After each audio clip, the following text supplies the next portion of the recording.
சென்னை மணலியில் உள்ள குப்பை கிடங்கில் பயங்கர தீ விபத்து ஏற்பட்டுள்ளது. இது தொடர்பான கூடுதல் தகவல்களுடன் இணைகிறார் எமது செய்தியாளர் கதிரவன்.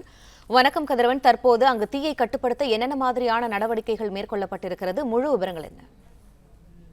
சென்னை மணலியில் குப்பை கிடங்குல தீ விபத்தானது ஏற்பட்டிருக்கிறது. இந்த தீயை அணைக்கும் பணியில 5 தீயணைப்பு நிலையங்களில் வந்த தீயணைப்பு வீரர்கள் ஈடுபட்டிருக்கிறார்கள். மணலி, மாதாவரம், அம்பத்தூர், திருவெற்றியூர் உள்ளிட்ட 5 தீயணைப்பு நிலையங்களில் வந்த 20க்கும் மேற்பட்ட தீயணைப்பு வீரர்கள் இந்த தீயை அணைக்கும் பணியில ஈடுபட்டிருக்கிறார்கள். வடசென்னை பகுதியில் சேகரிக்கக்கூடிய குப்பைகளை இங்கே தரம் பிரித்து சேமித்து வைப்பது வழக்கமான ஒன்று.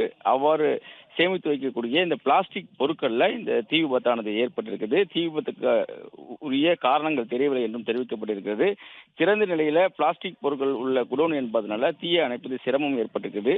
அந்த தீ விபத்து கிடங்கிலிருந்து கிளம்பிய இந்த கரும்புகையின் காரணமாக சுற்று வட்டாரத்திற்குரிய பொதுமக்கள் லேசான கண்ணெரிச்சல் ஏற்பட்டிருக்கிறது.